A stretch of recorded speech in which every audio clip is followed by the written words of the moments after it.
If you're going to China, what's the best route to travel? To understand the vast nation, you can head to its capital, Beijing, and walk the special line at its center, the 7.8-kilometer-long Beijing Central Axis. Different chapters of Chinese history are laid out along this axis and arranged in incredible symmetry, reflecting China's cultural and spiritual essence. Come with us to explore this UNESCO World Heritage Site that might be on your next visit to the east.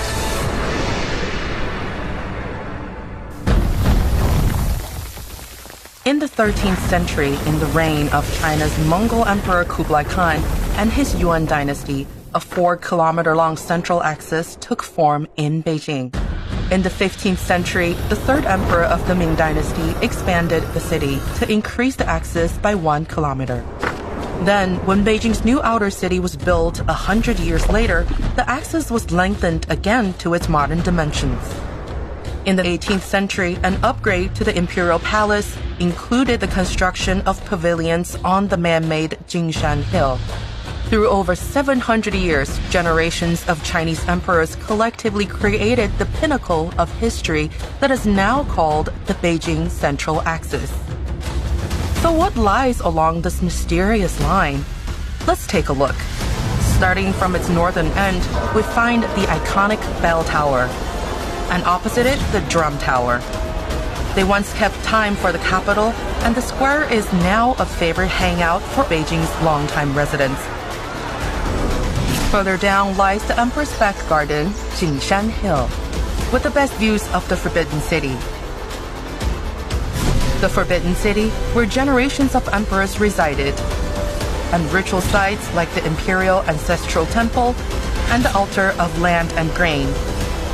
Tiananmen Gate, which was the original entry gate to the Imperial City, and finally, Yongdingmen Gate at the end of the axis, standing for eternal stability. The Beijing Central Axis is a masterpiece of city planning because its attention to detail goes much deeper than you might notice at first glance. This line is 500 zhang long, which is around 1.6 kilometers, and perfectly divides Beijing's palace quarter into 3 equal parts.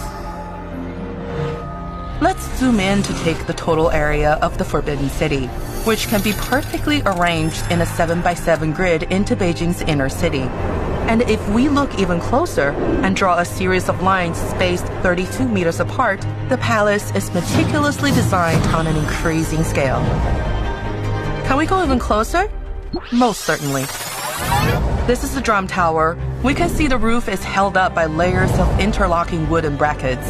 Its overall size is determined by the length of the doko, which comes in a variety of sizes, and dictates the importance of each building according to its placement along the central axis.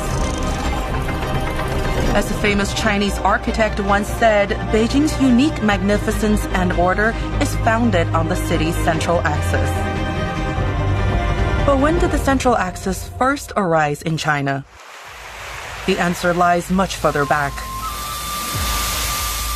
From the 5,000-year-old Nanzhou ruins to the 3,800-year-old Erlitou ruins, and by 2,000 years ago, an ancient text called the Rites of Zhou had already stipulated a central axis was vital to an orderly nation. Since then, the cities of Yecheng, Luoyang, Chang'an, Kaifeng, and other ancient capitals were all built with a central axis layout. China's capitals were founded on centrality and symmetry, reflecting a deep identity with the land they called Zhōngguo. For Chinese people, the central axis is more than just a line in their capital, Beijing. It is an extraordinary collective creation of their motherland.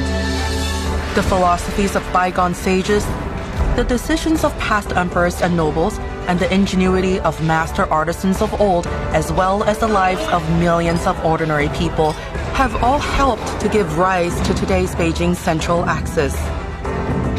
As one scholar once said, there is no other nation as committed to a symmetrical central axis.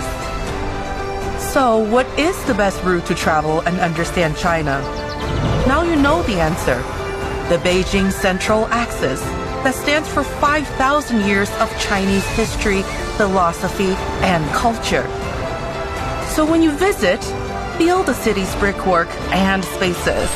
It's one of China's greatest legacies. Welcome to Beijing. Welcome to China.